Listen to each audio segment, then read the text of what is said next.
Hello everyone, welcome to 10th standard chapter number 1 real numbers. 9th standard के chapter number 1 number system से ही थोड़ा सा आगे बढ़ा हुआ chapter है आपका 10th standard का chapter 1 real number. क्योंकि आपने 9th standard में देखा था number system की दुनिया में सबसे बड़ा डॉन कौन था? real number, right? तो उसी को कंटिन्यू करता हुआ 10th standard का chapter number 1 we are going to do today. अब 10th का जो chapter नंबर 1 है यार, इसको दो पार्ट्स में डिवाइडेड है. पहला पार्ट इजी है क्योंकि वो आपके 6-7 स्टैंडर्ड के कुछ टॉपिक्स को इंक्लूड करता है, एंड जो सेकंड वाला टॉपिक है वो आपका रैशनल इरैशनल के ऊपर बेस्ड है. So that's how you are going to have a look to this chapter number 1 consisting of just 2 exercise. So easy to go. So let's begin our journey of chapter number 1 with a simple theorem. The very first theorem that you are supposed to understand is fundamental theorem of arithmetic, जो आपके text book में theorem 1.1 है. तो समझते हैं क्या है ये. एवरी कंपोजिट नंबर, पहले मैं ये थ्योरम समझाऊं उससे पहले दो वर्ड्स का मतलब समझ लो यार. आपको पता है but still just to have a review. Composite number and prime numbers, right? You must have studied about it. Prime numbers are those numbers which has only two factors, that is 1 and the number itself. For an example, if I take a number 2, can I say 2 is a prime? क्योंकि आप 2 के जब factors ढूंढेंगे तो आपको मिलेगा सिर्फ 2, 1 and the number itself. वैसे ही 3. But when you have a look to 4, so 4 के फैक्टर्स में you can have 1, 2, 4. It has more than 2 factors, right? So such numbers are considered as composite. अगर 2 ही फैक्टर है जिसमें 1 एंड द नंबर इटसेल्फ है तो वो प्राइम है. तो ये दो चीजों को समझना जरूरी है. एंड आपने ये भी समझा हुआ है ना, 1 क्या है, प्राइम या composite? None of them, right? 1 is neither prime nor composite. क्यों? क्योंकि 1 के फैक्टर्स में सिर्फ एक ही है 1. तो यार उसने प्राइम के कंडीशन को तो सेटिस्फाई किया नहीं, क्योंकि प्राइम का कंडीशन क्या कहता है? It should have how many factors? 2. So 1 is not having 2 factors. जब 2 फैक्टर ही नहीं है तो क्या कंपोजिट के डेफिनेशन को सेटिस्फाई कर पाएगा? क्योंकि कंपोजिट का डेफिनेशन क्या कहता है? मोर than 2 factors, right? So that's why 1 is neither prime nor composite. And most important, prime number की दुनिया में सिर्फ एक ही इवन प्राइम होता है, दैट इज 2. क्लियर? अब लेके चलता हूं मैं आपको इस थियरम पे. So the theorem says every composite number, दुनिया का हर एक composite number can be expressed यानी कि factorised as product of primes. Can be expressed as product of primes, and this factorization is unique apart from the order in which the prime factor occurs. अब इस चीज को अच्छे से समझते हैं यार, ये तो स्टेटमेंट था. अब मैं इसको एक कुछ एग्जांपल्स के फॉर्म में लेता हूं ताकि आपको चीजें और ज्यादा क्लियर हो. So let's have a look guys. I am taking a random composite number, कोई भी कंपोजिट नंबर ले लेते हैं. Let's suppose I am taking it as 12. So 12 is a composite. Let's try to find out the factors. So 2, 6, 2, 3 and 3, 1. यानी कि 12 का अगर मैं ऐसे प्राइम नंबर्स के प्रोडक्ट में लिखूं, I can write it as 2 into 2 into 3. Check कीजिए, 12 कंपोजिट था. आपने जैसे इसके फैक्टर्स ढूंढे तो क्या इसके फैक्टर्स में सारे नंबर्स प्राइम है क्या? सो इससे पता ये चलता है कि प्राइम नंबर्स को मल्टीप्लाई करने पे कंपोजिट नंबर आता तो है. एंड यही चीज तो आपका फंडामेंटल थ्योरम ऑफ अरिथमेटिक समझाना चाहता है कि एवरी कंपोजिट नंबर, दुनिया का हर एक कंपोजिट नंबर आप एक्सप्रेस कर सकते हैं प्राइम नंबर्स के प्रोडक्ट में. पर इसमें 2 कंडीशंस और हैं. क्या आज 12 का फैक्टर 2 into 2 into 3 है, कल भी वही रहेगा, 1 साल बाद भी वही रहेगा, 5 साल बाद भी वही रहेगा, और 5 साल पहले भी यही था?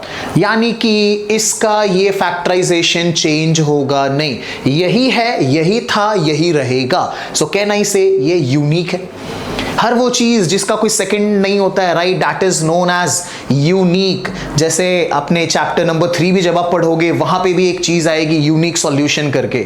9th में भी आपने लीनियर इक्वेशन इन 2 वेरिएबल पढ़ा था, राइट, और 8th में लीनियर इक्वेशन इन 1 वेरिएबल. याद करो, 1 वेरिएबल में यूनिक सॉल्यूशन आता है एंड 2 में इनफाइनाइट. याद है तो बहुत अच्छी बात है, नहीं है तो सीखेंगे 10th के चैप्टर नंबर 3 में. फिलहाल आते हैं इस टॉपिक पे कि आप किसी भी कंपोजिट नंबर का फैक्टराइजेशन करेंगे ना, वो फैक्टर्स होंगे यूनिक, चेंज होंगे नहीं. एंड सेकेंड कंडीशन इज, मैंने 2 into 2 into 3 लिखा. अगर मैं इसको 3 इंटू 2 इंटू 2 लिखूं, क्या कोई चेंज आएगा क्या मेरे आंसर में? या फिर 2 इंटू 3 इंटू 2 लिखूं तो in all the cases the product is going to be 12।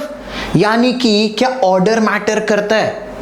नहीं। That's what fundamental theorem of arithmetic is saying to you कि हर एक कंपोजिट नंबर को आप एक्सप्रेस कर सकते हैं प्राइम नंबर्स के प्रोडक्ट में। वो प्राइम फैक्टराइजेशन होता है यूनिक और उसमें ऑर्डर मैटर नहीं करता है।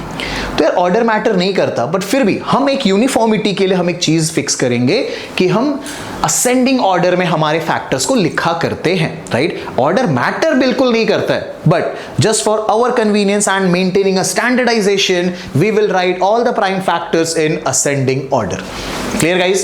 So this is what fundamental theorem of arithmetic says. I'm repeating it once again. Every composite number can be expressed as product of primes. That factorization is unique and order doesn't matter. And apart from the order in which the prime factor occurs. Is that clear? Chaliye. So in other words, can I say the prime factorization of a natural number is unique? आप किसी भी natural number का prime factorisation करेंगे वो होगा unique except from the order of its prime factors. Is that clear? So यही चीज थोड़े से अलग वर्डिंग्स में। चलिए, प्राइम फैक्टराइजेशन क्या होता है ये आप कर चुके हो 6th स्टैंडर्ड में, बस नाम हम फिर से इसको समझते हैं। आप किसी भी कंपोजिट नंबर के जो ये फैक्टर्स ढूंढते हैं, क्या उसके फैक्टर्स ढूंढने में हम ये लेफ्ट साइड में सारे प्राइम नंबर्स का ही यूज करते हैं?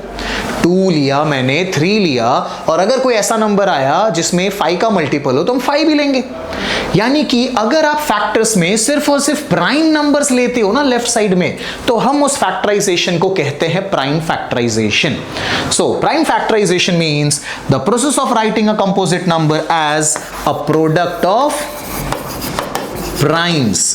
As a product of primes is known as the prime factorization, right? So this theorem is very important क्योंकि इसी theorem के ऊपर आपका फर्स्ट वाला एक्सरसाइज बेस्ड है। तो एक नंबर लेते हैं 27720, मुझे इसका प्राइम फैक्टराइजेशन लिखना है। So what I will do, 27720 का हम ऐसे प्राइम फैक्टराइजेशन करेंगे, राइट? सो सबसे पहले हमने लिया 2, when you will divide it you will gate 13860, फिर आपने लिया 2 6930, ऐसे आप करते जाओगे और लेफ्ट साइड में सारे प्राइम नंबर्स लिए हैं मैंने, तो क्या ये प्राइम फैक्टराइजेशन हो गया? अब इसको लिखेंगे कैसे?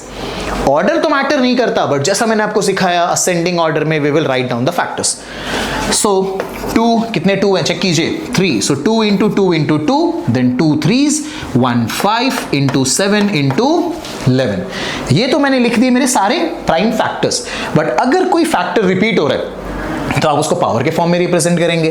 चेक कीजिए, 2 is repeating 3 times, right? So it is 2 raised to 3, 3 है 2 बार, सो 3 का स्क्वायर, 5 है 1 बार, सो 5 raised to 1, या फिर सिर्फ 5 लिखोगे तो भी चलेगा, into 7 into 11। So this is how you will write down the prime factorization, right? Is that clear? So let's take few questions, right? जो अभी अपन लेंगे थोड़ी देर में, and we will find out the prime factors. Express each number as product of its prime factor. So one by one we will find out the prime factors of all. So first is 140. 140 के prime factorisation को हमें करना है। यहाँ पे तो answer आ गया, चलो एक पीछे करके फिर से करते हैं सॉल्व।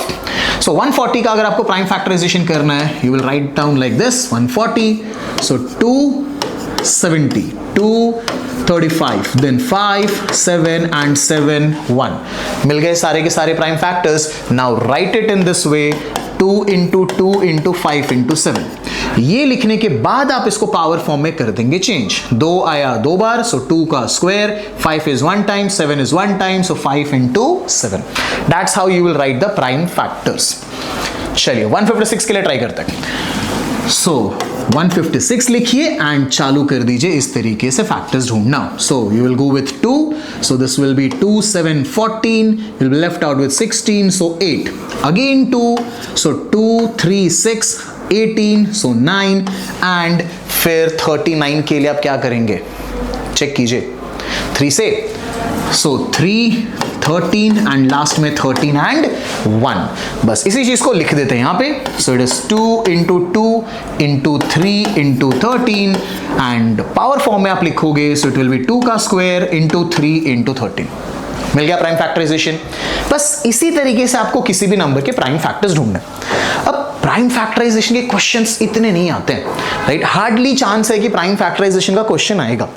बट अगर ये करना नहीं आया तो इसके बाद वाला जो टॉपिक है ना वो नहीं आएगा आपको। सो ये चीज करना बहुत जरूरी है, and to have expertise in this you should be knowing with the multiplication tables, क्योंकि जितना ज्यादा क्लैरिटी आपके मल्टीप्लिकेशन टेबल्स में होगा आप उतना स्पीडली ये चीज कर सकेंगे। चलिए let's move to the third, and 3825 के भी आप ऐसे फैक्टर्स ढूंढिए, you will get the prime factorisation. Right guys, so I think so you can do this. बढ़ते हैं आगे। So this is the answer of all the questions that we are going to solve in this. Let's head on to the next. So जिस topic की मैं बात कर रहा था कि प्राइम फैक्टराइजेशन आ गया तो LCM HCF is very easy to identify, and this is the topic which you guys have already done in 6th 7th standard.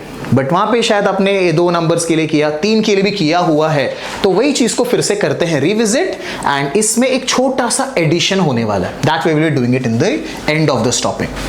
So let's try to understand first of all what is HCF and what is LCM, फिर जाएंगे उस पे। Full form आपको बहुत अच्छे से याद रहता है HCF LCM के।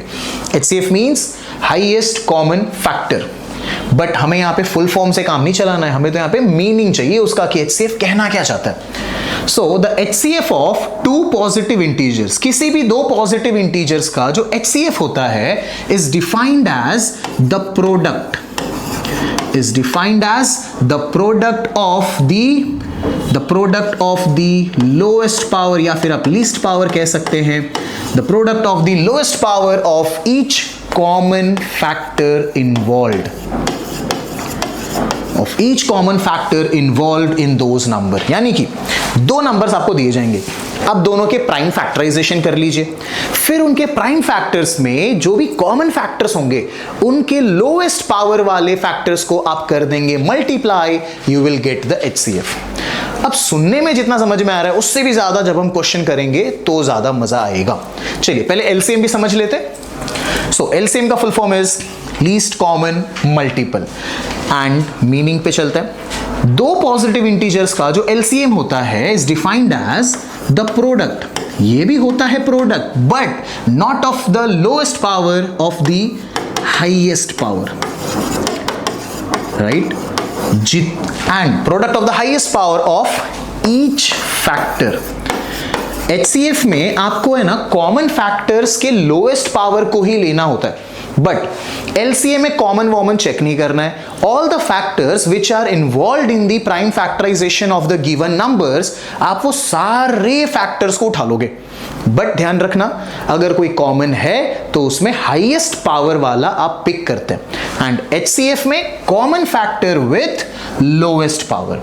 ये 2 स्टेटमेंट्स को अपने दिमाग में रखने से होगा क्या, LCM HCF के सारे क्वेश्चंस हो जाएंगे solve. So revise it once again, HCF is product of common factor with lowest power. LCM is product of each factor with highest power. चलिए करते हैं कुछ क्वेश्चंस को solve. So we need to find out LCM and HCF of 6 and 20 by the prime factorization method. तो पहले factors ढूंढ ले, फिर ही तो पता चलेगा कि किसको मल्टीप्लाई करना है। So let's go for it, 6 and 20। तो 6 के फैक्टर्स ढूंढते हैं एंड 20 के। तो 6 is very easy, right, 2 into 3 आप लिख देंगे। 20 को आप लिख सकते हो 5 into 4, पर ये प्राइम फैक्टराइजेशन नहीं हुआ क्योंकि 4 तो कंपोजिट है। सो 4 को फर्दर फैक्टराइज करेंगे आप, that will be 2 into 2 is 4 and that is 5 is equals to 20. So I can write it as 2 square into 5 raised to 1, और यहां पे है 2 raised to 1, 3 raised to 1। चले HCF ढूंढने। सो HCF ऑफ 6, 20, ये जो रिप्रेजेंटेशन है इसको याद रखिएगा। HCF आप ढूंढ रहे हैं, ब्रैकेट में जो 2 नंबर्स है ये वो इंडिकेट करता है कि you are finding HCF of these 2 numbers. So HCF of 6, 20 will be, याद करो स्टेटमेंट, प्रोडक्ट करना है कॉमन फैक्टर का with lowest power. So do we have anything common in both the factorisation? 2, right? उसमें से छोटा power is 1, so we will write 2 raised to 1. We don't have anything common other than 2, so यही होगा आपका HCF, that is 2. और अगर LCM ढूंढना है तो LCM of 6, 20, हमने जो स्टेटमेंट सीखा वो कुछ ऐसा कहता है, प्रोडक्ट करो हर एक फैक्टर का, but with highest power. So let's start from the lowest one. The lowest factor is 2. उसका बड़ा पावर इज 2, सो 2 का स्क्वायर. 2 के बाद जो प्राइम फैक्टर मिल रहा है मुझे वो है 3, हाईएस्ट पावर इज 1, एंड उसके बाद है 5, उसका भी पावर है 1. So we are suppose to multiply them. So 2 का square is 4 into 3 into 5, 5 into 4 is 20, and 20 into 3 is 60. So the LCM is 60. That's how you are supposed to go. अब ये 2 numbers के लिए हो तो भी यही लॉजिक, 3 के लिए हो तो भी यही लॉजिक. तो 2 के लिए तो आपने सॉल्व कर लिया. Shall we try for the 3 numbers? Let's go for it then. 3 numbers के लिए, so we have 6, we have 72, we have 120. We are supposed to find out HCF and LCM, and the method will be prime factorization. चलिए तो करते हैं पहले prime factors. तो 6 is very easy, 2 raised to 1, 3 raised to 1. Next is 72. अब अगर आप 72 को डायरेक्टली नहीं फैक्टराइज कर पा रहे हो तो ऐसे कर लो. So it is 236, then 218, 29, 3, 3, 3, 1. So 72 can be written as 2 का क्यूब, क्योंकि 2 3 बार आया, and 3 का square. Clear guys? And the third number is 120. तो 120 को भी अगर आप डायरेक्टली नहीं कर पा रहे हो तो ऐसे कर लो prime factorisation. So let's start with 2. So 2, 60, 2, 30, 2, 15, 3, 5 and 5, 1. तो हमारे पास मिले हैं 3 2, so 2 का cube. We have 1 3, so 3 raised to 1 and 5 raised to 1. Done with the prime factorization of all the 3 numbers. Now to find HCF, पहले presentation सीखना. HCF आप ढूंढ रहे हो 3 नंबर्स के लिए, तो अब आप ब्रैकेट में लिखेंगे 6, 72, 120. That's how you are showing कि आप HCF ढूंढ रहे हैं 6, 72 and 120 का. चलिए अब चलते हैं स्टेटमेंट पे. HCF का स्टेटमेंट क्या कहता है? मल्टीप्लाई करना है किसको? कॉमन फैक्टर्स को. पावर कैसा होना चाहिए? Lowest, right? So check with the common prime factor. 2 is common, 3 is common. So 2 भी कॉमन है, 3 भी कॉमन है. लोएस्ट पावर ढूंढते हैं. 2 का लोएस्ट पावर है 1, 3 का लोएस्ट पावर भी है 1. So the HCF is going to be 6. Easy. Let's go for LCM then. LCM के लिए छोटे से लेके बड़े तक सारे प्राइम फैक्टर्स को आप मल्टीप्लाई कर देंगे विथ हाईएस्ट पावर. तो let's start with 2. So we have 2 का क्यूब, देन वी हैव 3 का स्क्वायर, एंड फिर आया 5, सो 5 रेज़ टू 1. राइट? कर दीजिए इन तीनों को मल्टीप्लाई. 2 का क्यूब इज 8, 3 का square is 9, and into 5 you will get the LCM. Easy guys? तो चीजें बहुत आसान है, बस प्राइम फैक्टराइजेशन में ध्यान करेक्टली दीजिएगा. वहां पे फैक्टर्स अगर आप करेक्टली लिखेंगे so you can easily land on to HCF and LCM. Fine, let's head on to the next. अब आते हैं HCF ढूंढना सीख गए, LCM ढूंढना सीख गए. Now there exist a relationship between HCF, LCM and its numbers, right? तो पहले स्टार्ट करते हैं अपन 2 नंबर से, क्योंकि आपके सिलेबस में 2 नंबर्स के ही रिलेशनशिप है. 3 नंबर का भी रिलेशनशिप एग्जिस्ट जरूर करता है, but that is not a part of your syllabus, right? Still if you want to have a look to that, तो आपके NCERT में लास्ट में ब्लू बॉक्स है, उसमें लिखा हुआ है. But right now we are going to focus just on 2 numbers. Relationship means कि LHS is equal to RHS आएगा, एंड हम यहाँ पे रिलेशनशिप एग्जिस्ट करवा रहे हैं 2 लोगों के बीच में. एक है हमारा LCM HCF और दूसरा है वो 2 नंबर्स. कि 2 नंबर जो हम ढूंढते हैं, जिनका LCM HCF ढूंढते हैं, वो 2 नंबर्स और LCM HCF के बीच में एक रिलेशनशिप एग्जिस्ट करता है. वो रिलेशनशिप ऐसा कुछ है कि अगर हमारे पास 2 नंबर्स हैं A एंड B, तो उन दोनों नंबर्स का HCF of AB multiply by LCM of AB, हमेशा HCF एंड LCM का प्रोडक्ट इक्वल होगा आपके नंबर्स के प्रोडक्ट से. तो आपने अभी जो क्वेश्चन किया था ना 6 and 20 वाला, फर्स्ट वन, उसमें जो HCF आया, जो LCM आया, आप उनको मल्टीप्लाई करो और जो आंसर आया वही सेम आंसर आएगा 6 into 20 का भी, राइट? अभी हम करने वाले हैं, so we will come to know. So this is the relationship between HCF, LCM and 2 numbers. Clear guys? So the relationship says HCF of 2 numbers multiply by LCM of 2 numbers is equals to product of 2 numbers. चलिए, ये हो गया HCF, LCM and numbers का relationship.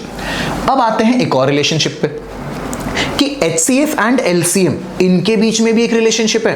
अभी जो आपने relationship पढ़ा वो था HCF LCM one part and numbers on the another part. Now we are going to study about one more relationship which is between HCF and LCM.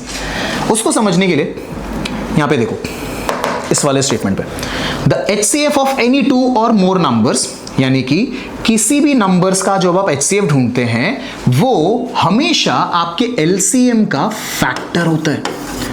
HCF is always a factor of their LCM and उल्टा relationship LCM and HCF के बीच में भी relationship है कि जो LCM है, समझो HCF अगर फैक्टर है LCM का तो क्या LCM HCF का मल्टीपल होना चाहिए। That's what the second statement says.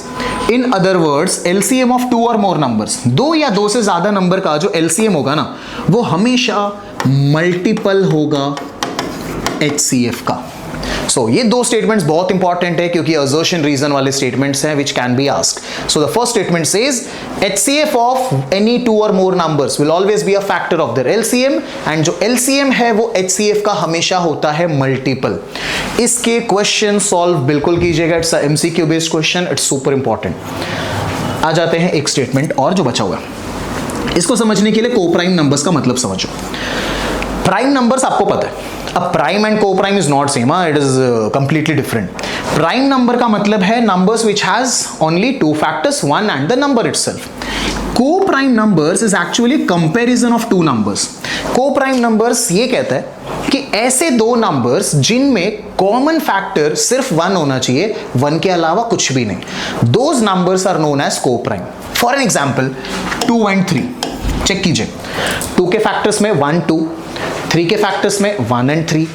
क्या दोनों के प्राइम फैक्टराइजेशन में 1 के अलावा कुछ कॉमन है? No, so I can say that these pair of number is coprime. Similarly I can take 4 and 5, ताकि आपको ऐसा ना लगे कि यार ये दोनों प्राइम लिए मैंने। ऐसा भी होता है, कंपोजिट और प्राइम लोगे उनमें भी को-प्राइम रिलेशन एग्जिस्ट करते हैं। चेक कीजिए 4 के फैक्टर और 5 के फैक्टर्स में क्या कुछ कॉमन है 1 के अलावा? No, so I can say this is also coprime, right? तो ऐसा कह सकते हैं क्या कि हर कॉन्जिक्यूटिव इंटीजर मेरा को-प्राइम है?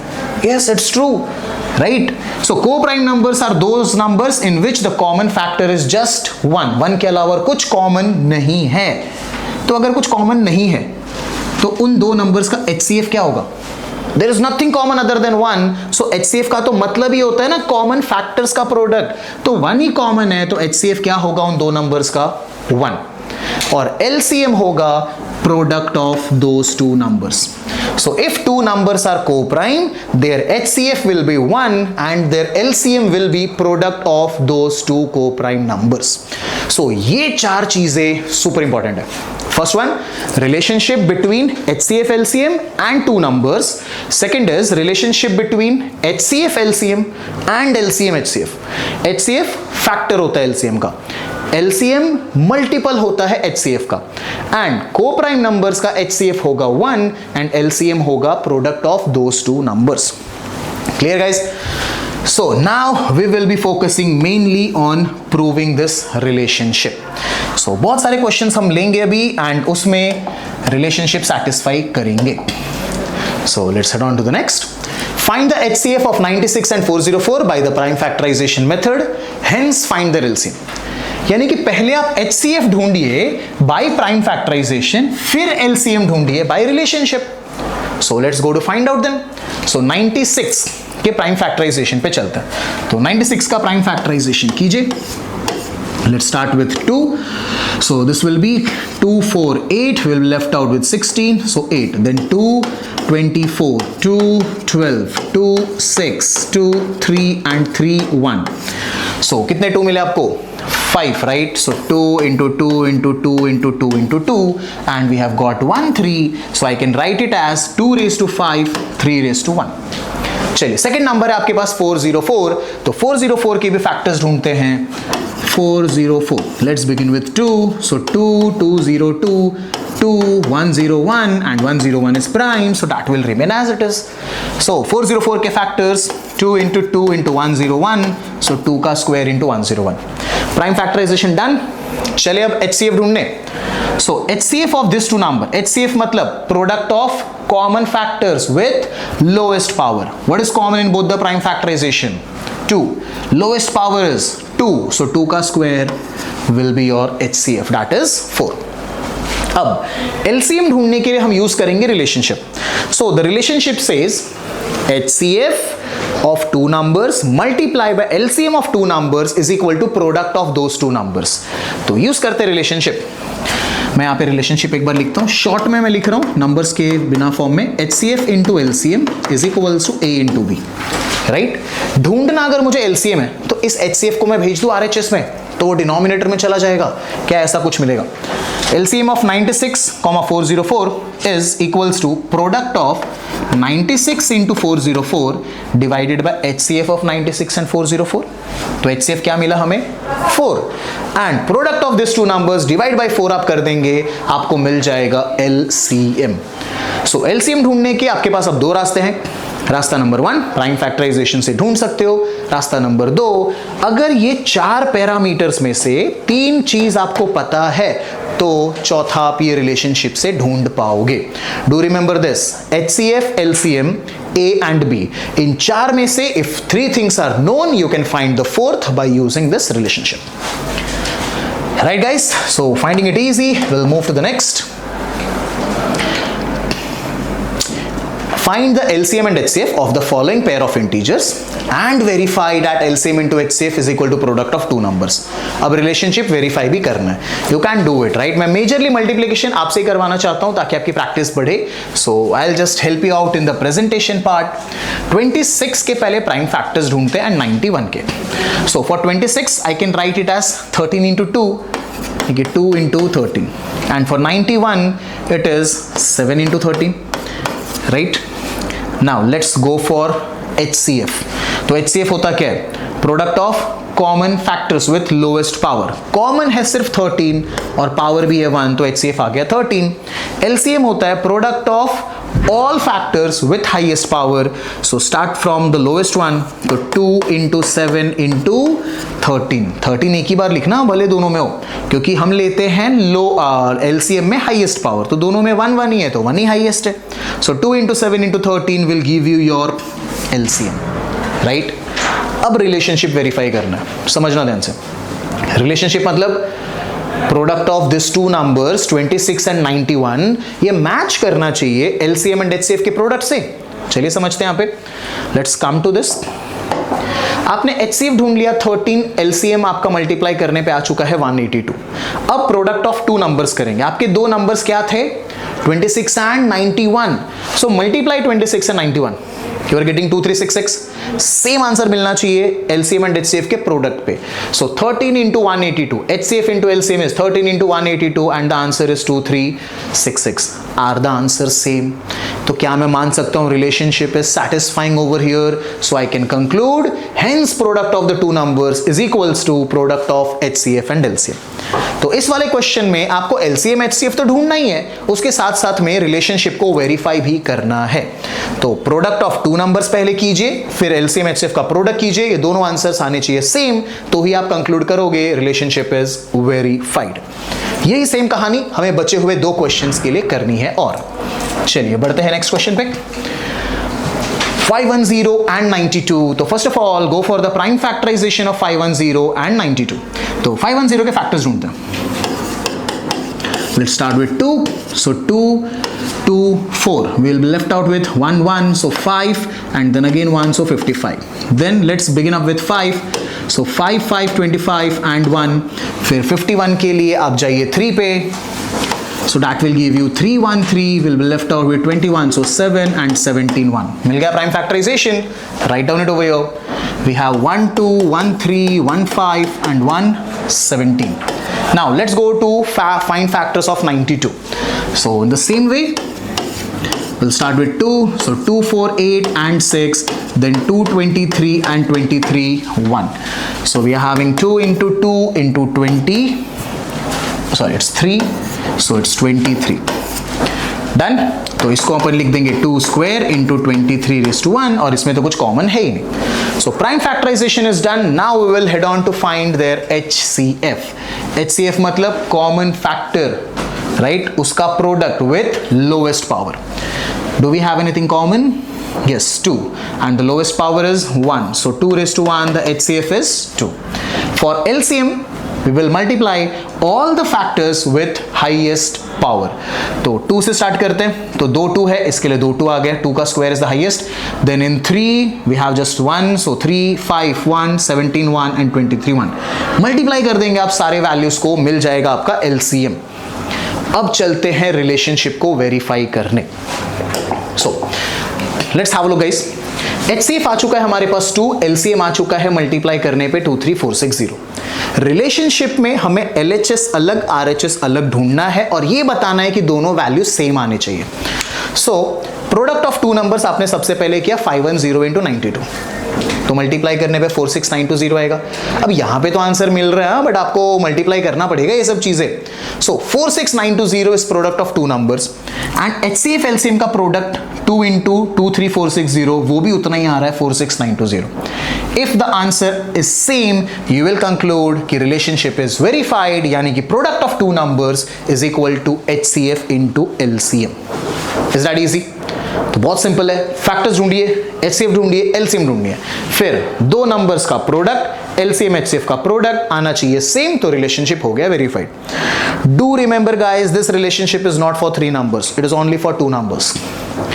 नाउ आई कैन सी कि आप लोग यार थर्ड वाला क्वेश्चन खुद से कर पाओगे. So just do one thing, find factors of 336 and 54 first, right? Factorization जैसे मिल गया, HCF LCM ढूंढ लीजिए, फिर रिलेशनशिप को कीजिए verified. You can have a look to the solution. So बढ़ते हैं आगे.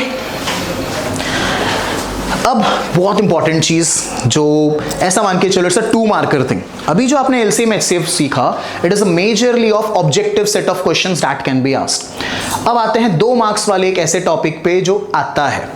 Clear guys? इसको सॉल्व करने से पहले एक सिंपल सी चीज पहले आप मुझे ये बताओ. If I take a random integer, मैं उस इंटीजर को किससे मल्टीप्लाई करूं कि यूनिट प्लेस पे 0 आ जाए? एक ऐसा नंबर जिससे मल्टीप्लाई करने पे हर बार यूनिट प्लेस पे 0 आएगा. Will say 10, you can say 100, you can say 1000, यानी कि आप 10 का मल्टीपल्स कहेंगे. चेक करो. If I take any random number 3 into 10 30. If I take any random number 6 into 10 60. तो आप किसी भी नंबर को 10 से मल्टीप्लाई करो, किसी भी इंटीजर को 10 से मल्टीप्लाई कीजिए, the unit place will always be 0. उसी सिंपल प्रिंसिपल पे ये बेस्ड है क्वेश्चन. तो 10 के फैक्टर्स होते हैं 2 and 5.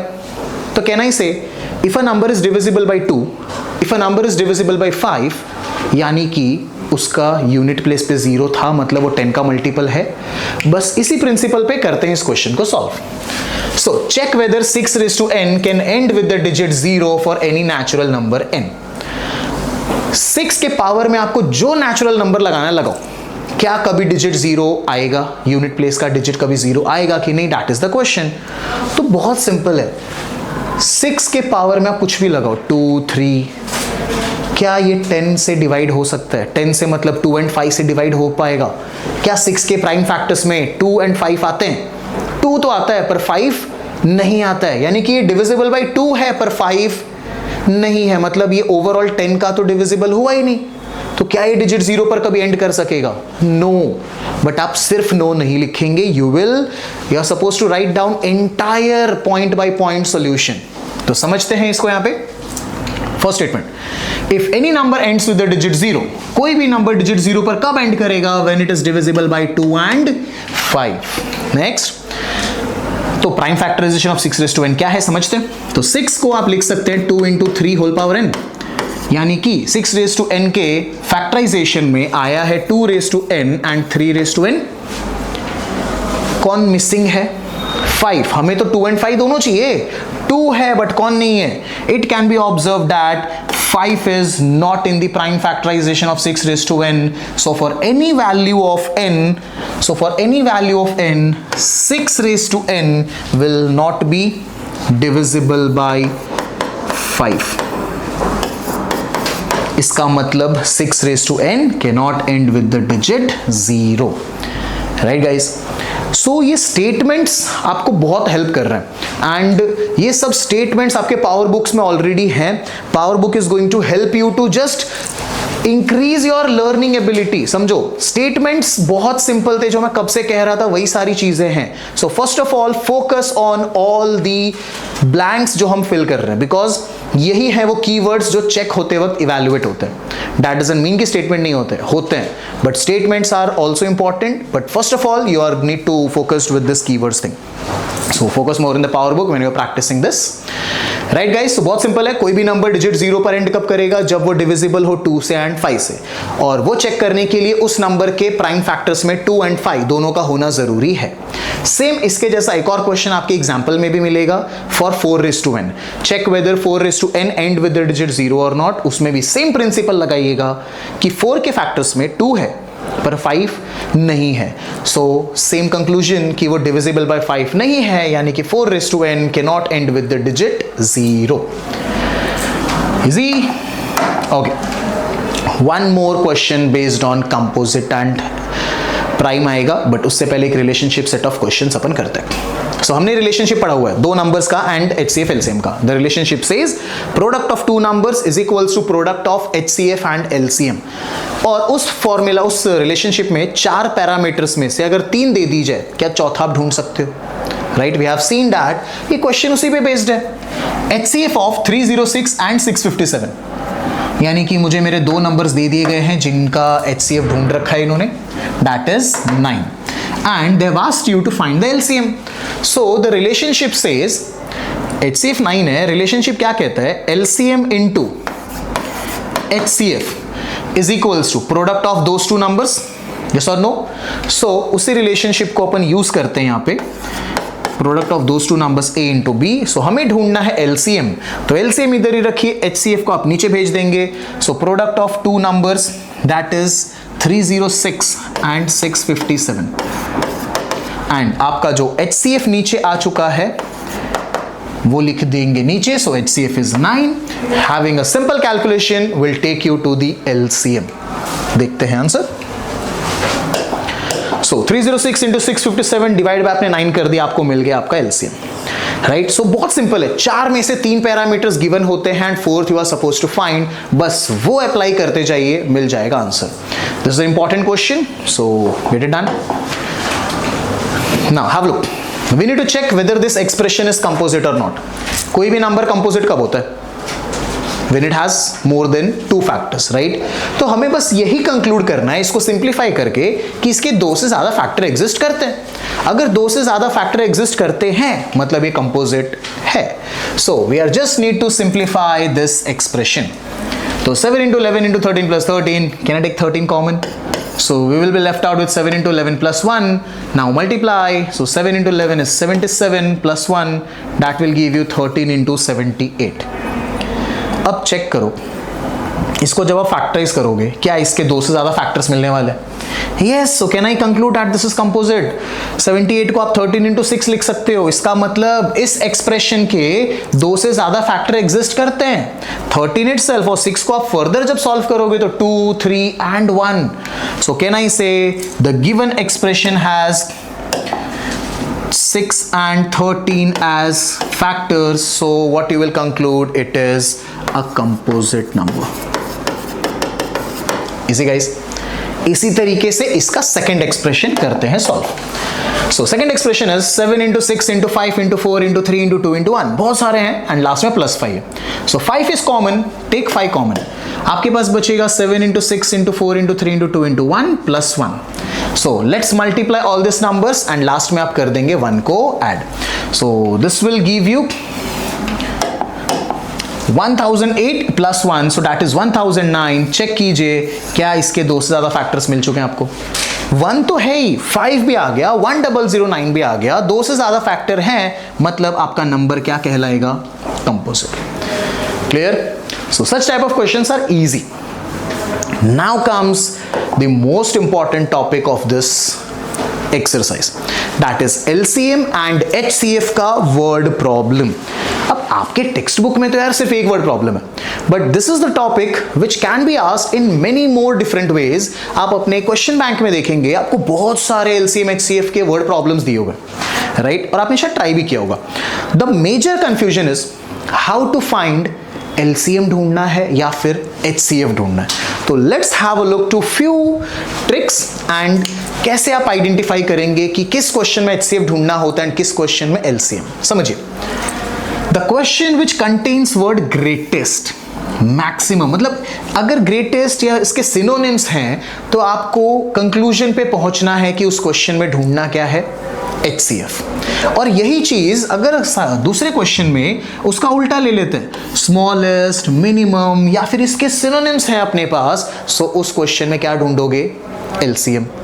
Another way to identify is if the question is based on classification, distribution, that is clearly a indication कि आपको ढूंढना HCF है। या फिर अगर कोई coincide वाले questions जैसे हैं, so in that case it is LCM. The last one is answer is, ये सबसे ऐसी चीज है जो हर क्वेश्चन में आपको ये ट्रू मिलेगी। After reading the question, right? After reading the question में कुछ वैल्यूज होते हैं। रीड करने के बाद अगर आपको लगता है कि इन वैल्यूज से आपका आंसर छोटा आने वाला है ना, तो HCF होता है। एंड अगर आपका आंसर गिवन वैल्यूज से बड़ा आने वाला है तो वो आंसर जाएगा LCM पे। यानी कि I am stating it once again, given numbers are there in the question, right? If after reading the question and analyzing it, if you find कि आंसर गिवन वैल्यू से बड़ा आने वाला है तो LCM, छोटा आने वाला है तो HCF। इसको अप्लाई करते एक क्वेश्चन पे जो आपके टेक्स्ट बुक में ही है। Have a look. There is a circular path, right? There is a circular path around the sports field. Sonia takes 18 minutes to drive one round of the field. Let's suppose this is the starting point, right? Sonia को ये पूरा एक चक्कर लगाने में कितना minute लगता है? 12 मिनट? Oh, sorry, 18 minutes.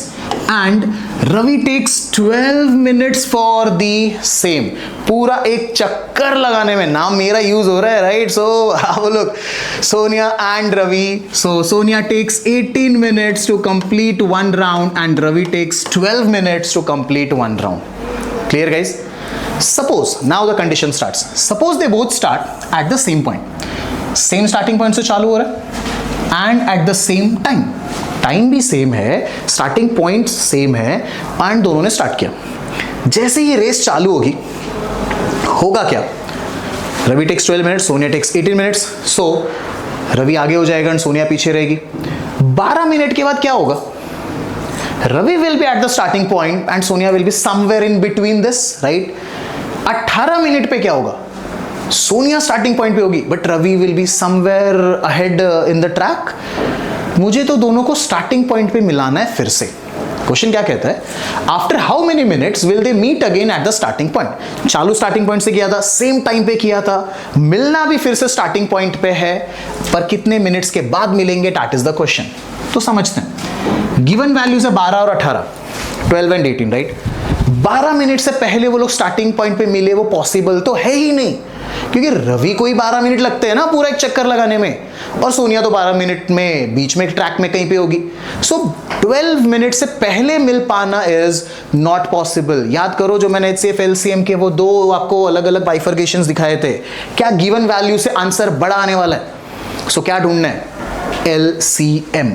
चलिए समझते हैं। Total time taken for completing this one round of circular path will be the LCM of time taken by Sonia and Ravi for completing one round. So LCM of 12 minutes and 18 minutes will be the answer. तो 18 के factors is 9 into 2, तो 9 को आप लिख सकते हैं 3 into 3, so I can write it as 2 raised to 1, 3 का square. And 12 is 2 into 6, so 6 को 2 into 3, so that is 2 square 3 raised to 1. Now let's go to find out the LCM. LCM मतलब छोटे से लेके बड़े तक सारे factors with highest power. Let's start with 2. So 2 आ गया 2 बार क्योंकि highest is 2 and 3 भी आ गया 2 बार. So let's multiply 3 square 9, 2 square 4, 9 into 4 is 36. यानी कि after 36 minutes both will meet at the starting point again. Easy guys. तो टेक्स्ट बुक में भले एक वर्ड प्रॉब्लम है, but to practise it more, question bank में आप देखेंगे तो उसमें बहुत सारे क्वेश्चंस दिए हुए हैं। Use this logic. आपको मैंने 3 चीजें समझाई HCF LCM को समझने के लिए। पॉइंट नंबर 1, चेक करो वर्ड्स कौन से यूज हो रहे हैं क्वेश्चन में। दूसरा, क्या वो क्वेश्चन डिस्ट्रीब्यूशन का है, या फिर क्या वो क्वेश्चन कोइंसाइड या फिर लैप्स कंप्लीट उसका है, तो उसके accordingly you can distribute. Third point is, given value से बड़ा आ रहा है तो LCM, छोटा आ रहा है तो HCF। सो 3 तरीके मैंने दिए हैं जिससे आप आइडेंटिफाई कर सकते हैं क्वेश्चन HCF का है या फिर LCM का है। So let's head on to the next exercise guys. First exercise was amazing, LCM HCF and composite and prime numbers के ऊपर बेस्ड था। अब आते हैं सेकेंड एक्सरसाइज के कंसेप्ट पे। चीजें इजी हैं and the most important thing for this exercise is कि बोर्ड एग्जाम में, राइट, 10th स्टैंडर्ड के बोर्ड एग्जाम में एक क्वेश्चन फिक्स है, राइट। ऐसा नहीं, मैं लीक नहीं कर रहा हूं पेपर, ये हर बार का एक पैटर्न है कि ये क्वेश्चन आता है आता है आता है, only the values will get change. The question is prove √2 as irrational या फिर प्रूव √3 एज इर्रेशनल। ये 2 में से एक क्वेश्चन आपके सेट में होगा इस साल भी, राइट। तो इस टॉपिक को समझने के लिए इट्स अ 3 मार्कर क्वेश्चन। तो पहले फैक्ट समझते हैं, प्रिंसिपल समझते हैं, प्रॉपर्टी समझते हैं, उसके बाद करेंगे solve. So revisiting rational and irrational number. 9th standard में रैशनल इर्रेशनल आपने पढ़ा हुआ है, उसको एक बार करते हैं revise. Rational numbers are those numbers which can be expressed in the form of P by Q, जिसमें P एंड Q होने चाहिए को प्राइम इंटीजर्स, राइट। आपने 9th स्टैंडर्ड में सिर्फ पढ़ा था इंटीजर्स, अब मैं उसको कह रहा हूं को प्राइम, मतलब ऊपर और नीचे वाले नंबर्स में कॉमन फैक्टर क्या होना चाहिए, 1, मतलब सिंपलेस्ट फॉर्म। एंड Q 0 होना नहीं चाहिए, उसी नंबर को हम कहेंगे रैशनल नंबर। और जो नंबर्स रैशनल को सेटिस्फाई नहीं करेगा, that number will be considered as irrational. So a number is called an irrational if it can not be written in the form of P by Q, where P and Q are integers and Q is not equal to 0. Clear, पढ़ा हुआ ये सब चीजें। We are familiar with irrational numbers, right. Irrational numbers मतलब ऐसे numbers root वाले, right, जिसमें root के अंदर परफेक्ट स्क्वायर होना नहीं चाहिए। √2, √3, √7, फिर डेसिमल एक्सपेंशन के फॉर्म में भी आपने देखा था, नॉन टर्मिनेटिंग, नॉन रिकरिंग है तो irrational, right. This is the example of that. बढ़ते हैं आगे। Some important results, again 9th standard का ही रिजल्ट है जो अपन समझने वाले हैं। If P is a prime number, तो उसका स्क्वायर रूट भी कैसा होगा, समझो। If P is a prime number, then √P is in rational और इर्रेशनल, इर्रेशनल नंबर, क्योंकि स्क्वायर रूट वाला नंबर रैशनल तभी होता है जब अंदर परफेक्ट स्क्वायर हो, और प्राइम नंबर तो परफेक्ट स्क्वायर्स होते ही नहीं है। इसके लिए अगर P प्राइम है तो √P कैसा होगा, इर्रेशनल। तो अगर मैं 2 नंबर्स लेता हूं, A is a rational number and √B is a non zero irrational. आपने 9th स्टैंडर्ड में प्रॉपर्टी पढ़ी है, रैशनल एंड इर्रेशनल के बीच में एडिशन करो, सब्ट्रैक्शन करो, मल्टीप्लिकेशन करो या डिवीजन करो, आंसर हमेशा इर्रेशनल होता है। तो बस वही प्रॉपर्टी लगाते हैं यहां पे। अगर एक नंबर है मेरे पास रैशनल, एक नंबर है मेरे पास इर्रेशनल, तो अगर मैं करूं उनको ऐड A प्लस √B, या करूं सब्ट्रैक्ट, या करूं मल्टीप्लाई, या फिर करूं मैं divide, the answer is always going to be irrational, right guys. So अगर नंबर एक रैशनल एक है इर्रेशनल, ऐड करो, सब्ट्रैक्ट करो, मल्टीप्लाई करो या डिवाइड करो, आंसर हमेशा इर्रेशनल ही होगा। सो 2 प्लस √3 इज रैशनल और इर्रेशनल, इर्रेशनल, राइट। बहुत बढ़िया, आगे बढ़ता है। थियरम 1.2, थियरम 1.1 आपने पढ़ा था, fundamental theorem of arithmetic. Now 1.2 is important one two prove the questions जो हम अपन करने वाले हैं अभी। Let P be a prime number, right? Let P be a prime number. If that prime number P divides the square of any number, if that prime number P divides a square, then the same prime number P will divide a also, where a is a positive integer. एक example से समझे, मान लो 3 एक prime number है, right. 3 9 के square को divide करता है।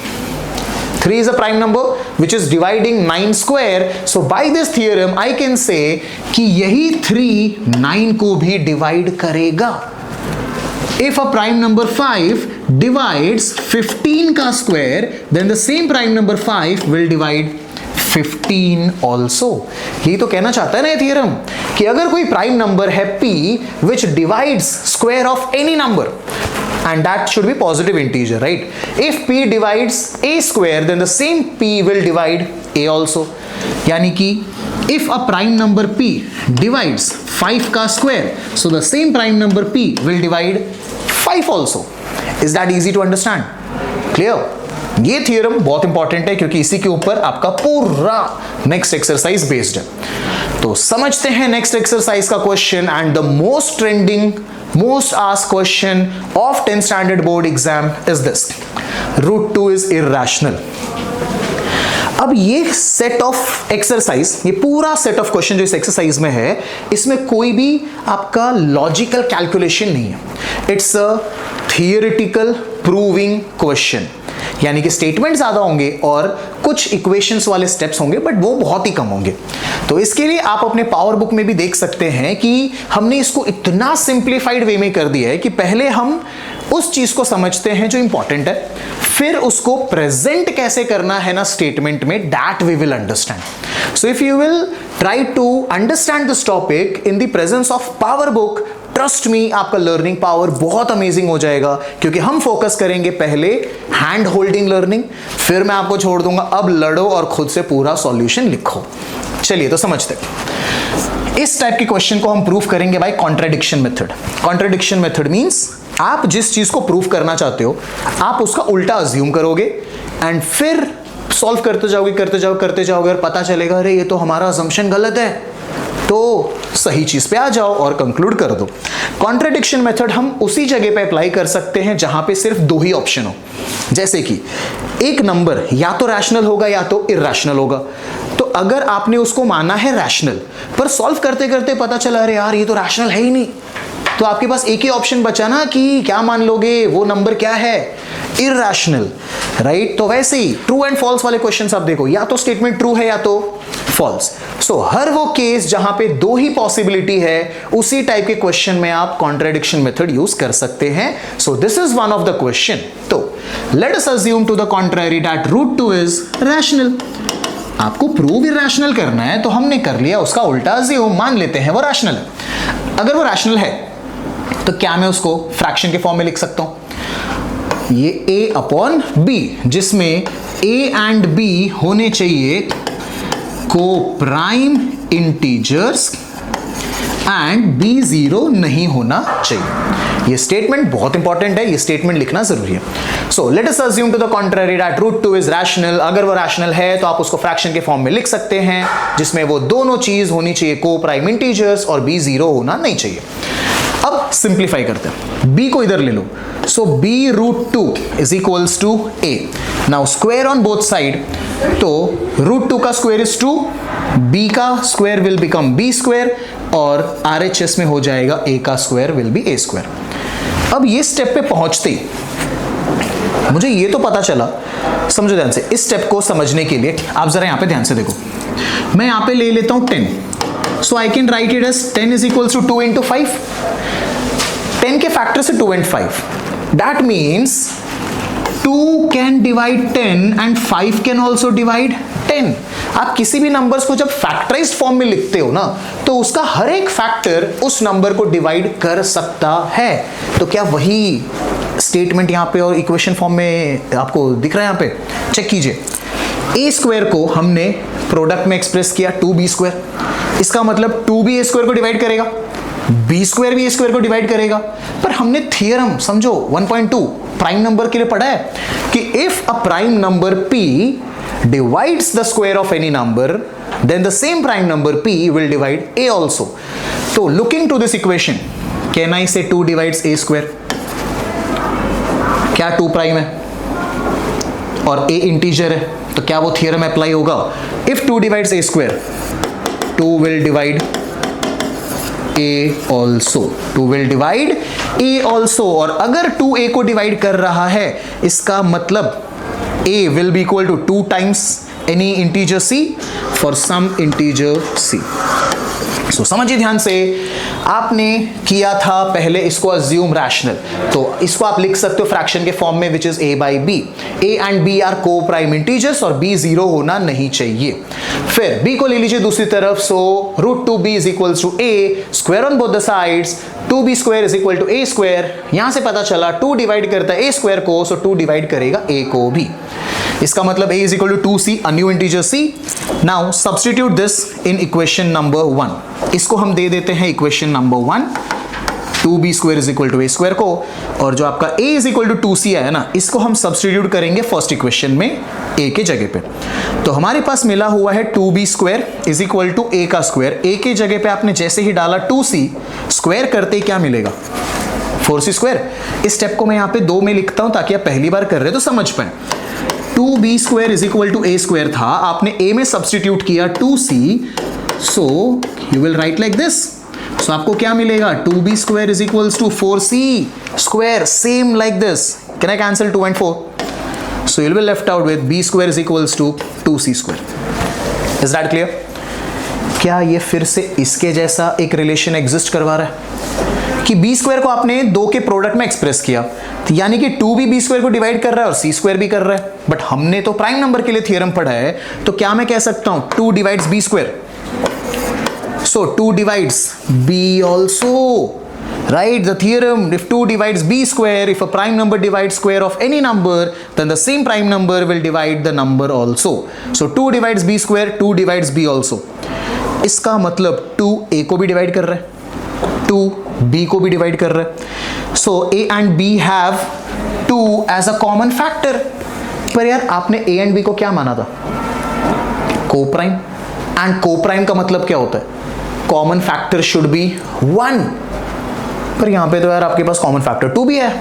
क्या हुआ है आपके साथ फिर, बहुत बड़ा धोखा, राइट? सो क्या करोगे आप, आपने जो अज्यूम किया था अब वो हो गया गलत, तो अपने पास ऑप्शन में एक ही चीज बचता है कि वो रैशनल नहीं है. फिर क्या कंक्लूड कर दिया जाएगा, irrational. So have a look to the statement, a and b have 2 as a common factor, but this contradicts the fact that a and b are co-prime, right? Our assumption that root 2 is rational is wrong. गलत हो गया अपना assumption तो. So what we will conclude that root 2 is irrational. Right guys, ये last का dialogue बाजी बहुत important है. So let's try to understand once again. हमने पहले मान लिया उसको रैशनल, कर दिया उसको रिप्रेजेंट फ्रैक्शन के फॉर्म में, एंड फिर मान लिया a एंड b को coprime, b is not equal to 0. Have a look to few steps. हम पहुंचे उस स्टेप पे जिसपे हम ये कंक्लूड कर सके कि वो प्राइम नंबर डिवाइड करता है a स्क्वायर को, so the same prime number will divide a also. Then a is equal to 2c, substitute in first equation, तो आपको मिल जाएगा एक और ऐसा इक्वेशन जो ये कंक्लूड करेगा 2b स्क्वायर को डिवाइड करता है तो 2 विल डिवाइड b ऑल्सो. इसका मतलब 2 डिवाइड करता है a एंड b दोनों को, so it's a common factor and वो को प्राइम नहीं है, तो आप मान लोगे अपने assumption को गलत and you will conclude that the number is irrational. Now the same question we will be doing it for root 3. So template of the solution will remain same. Check कीजिए, सिर्फ आपको वैल्यूज ही तो change करना है. सो अब अपन मान लेंगे, let's assume to the contrary that root 3 is rational. Go on filling in the same way in the power book. Root 3 हो जाएगा आपका a by b, where a and b are co-prime integers and b is not equal to 0. तो b root 3 is equals to a. Square करने पे आपको मिलेगा 3b square is a square. So इससे आप कंक्लूड करेंगे 3 divides a square, so 3 will divide a also. So a is equal to आ गया 3c for some integer c. Now you will substitute a is equal to 3c in this equation. So 3b square as it is, और जैसे आप यहाँ पे 3c डाल के square करेंगे आपको मिल जाएगा 9c square. 3 and 9 cut, so b square is equals to 3c square. So we can write 3 divides b square, so 3 divides b. इसका मतलब a and b दोनों में कॉमन फैक्टर कौन है, 3. But this contradicts the fact that a and b are co-prime. क्यों arise हुआ है contradiction? Because of our wrong assumption. Our assumption that root 3 is rational is wrong. Hence what you will conclude that root 3 is irrational. Clear है guys? So this is a easy 3 marker question that can be asked. Same चीज root 5 के लिए पूछी जा सकती है, root 7 के लिए, बट याद रखना ये सिर्फ प्राइम नंबर्स के लिए ही पूछा जाएगा। So this is type 1 of proving irrational. Now let's head on to another type that can be asked. अभी तक अपन जो भी कर रहे थे सब मोनोमियल थे and that too with just a square root, उसके साथ कुछ मल्टीप्लिकेशन में भी नहीं था। अब जो हम देखेंगे उसमें बाइनोमियल्स आएंगे, मोनोमियल में भी रूट के साथ कुछ मल्टीप्लिकेशन में आएगा, तो उनके प्रोसेस थोड़े से अलग है। Let's try to understand. Again we need to prove 3 + 2 √5 is irrational. याद करो, रैशनल और इर्रेशनल का एडिशन क्या इर्रेशनल होता है? होता है। अब बस अपने को इसको करना है proof. So head on, let us assume to the contrary that this number is rational. इसका मेथड थोड़ा सा डिफरेंट है, राइट, √2 √3 से, पर इजी बहुत है। सुनना ध्यान से, आपने पहले इसको मान लिया रैशनल। अगर ये रैशनल है तो आप इसको फ्रैक्शन के फॉर्म में रिप्रेजेंट कर सकते हो, जिसमें a एंड b होने चाहिए आपके coprime and a and b are integers where b is not equal to 0। Clear है? अब इसके बाद रूट वाले नंबर को आप एक तरफ रखेंगे and take everything on the another side. So what you will get, check कीजिए, 3 को जैसे ही मैं दूसरी तरफ भेजूं तो मुझे RHS में मिलेगा a/b - 3 और यहां पे बचेगा 2 √5। Now take 2 on the another side, LCM लेने के बाद, so √5 is equals to a - 3b/2b। Now check कीजिए, RHS में a है which is a integer, b है which is a integer, 3 and 2 है विच इज अ इंटीजर, और ऊपर भी इंटीजर नीचे भी इंटीजर, तो क्या मेरा RHS रैशनल है? और बीच में इक्वल टू का साइन अगर है, इसका मतलब LHS इक्वल टू RHS है। तो RHS रैशनल तो LHS भी रैशनल होना चाहिए, पर √5 क्या है? इरैशनल। और रैशनल और इरैशनल थोड़ी सेम हो सकता है, फ्लॉ मिला, मिस्टेक मिली अपने assumption में, तो अगर वो रैशनल नहीं है तो क्या है वो? irrational. Now let's write down in the form of statement. Since a b जितने भी आपके RHS में इंटीजर्स है वो आप यहाँ पे लिख देंगे। Since a b 3 and 2 are integers, we get this entire thing as rational. Right यहाँ पे जो सिंपलेस्ट फॉर्म है वो आप इससे रिप्लेस कर सकते हैं, राइट, वो लिख दीजिएगा। एंड सो आपका LHS जो है √5 इज रैशनल, बट हो क्या रहा है? This contradicts the fact that √5 is irrational. क्यों अराइज हुआ है contradiction? Because of our wrong assumption that 3 + 2 √5 is rational. So what we will conclude in the end? That it is irrational. आया समझ में गाइस? सो √2 √3 वाले क्वेश्चंस आसान होते हैं या फिर ये आसान होता है? चेक कीजिए in the length of the solution. √2 √3 में स्टेप्स थोड़े से ज्यादा है, और binomial, when binomial comes into the picture, या फिर मोनोमियल विथ मल्टीप्लिकेशन नंबर, उस सब में ऐसे ही चीज अप्लाई करनी है। अज्यूम कीजिए रैशनल, लिखिए उसको फ्रैक्शन के फॉर्म में, रूट वाला नंबर एक तरफ बाकी सब दूसरी तरफ, बता दीजिए कि RHS रैशनल है तो LHS रैशनल होना चाहिए, पर LHS इरैशनल है। हेंस यू विल कंक्लूड कि आपका अजम्पशन गलत एंड फाइनल कंक्लूजन कि वो इरैशनल है। तो √2 √3 का प्योर अलग अप्रोच है, और बाकी सारे सेट ऑफ क्वेश्चंस के लिए this will be the pattern. चलिए और एक क्वेश्चन करते हैं same way. Now we have 1/√2। 1/√2 denominator में है इरैशनल नंबर, तो इसमें एक छोटा सा चीज अलग है, क्या है वो अलग समझते हैं। Let us assume to the contrary that it is rational. ये तो स्टेटमेंट फिक्स है, और इसके बाद वाला भी फिक्स है। अगर वो रैशनल है तो आप उसको a/b में लिखेंगे, where a and b are co-prime integers and b is not equal to 0। इस स्टेप के बाद सुनना ध्यान से, अगर इरैशनल नंबर डिनोमिनेटर में है ना तो उसको रैशनलाइज करना पड़ेगा। तो आप जैसे ही इसको √2 से मल्टीप्लाई एंड √2 से डिवाइड करेंगे, 1/√2 था into √2/√2 is equals to a/b, तो बचेगा क्या? √2/2 इज इक्वल्स टू a/b। तो 2 को भी आप दूसरी तरफ भेज दीजिए, so what you will get? √2 is equals to 2a/b। कर दिया रूट वाला number separate. Now write down this statement. Since a and 2a and b are integers, so this is rational. इसको आप लिखेंगे 2a/b is rational, and so आपका LHS √2 is also rational. But this contradicts the fact, ये contradict कर रहा है कौन से फैक्ट को, दैट रूट 2 इज irrational. आपने प्रूफ किया था रूट 2 को irrational. So what you will conclude, this contradiction has arisen because of our wrong assumption.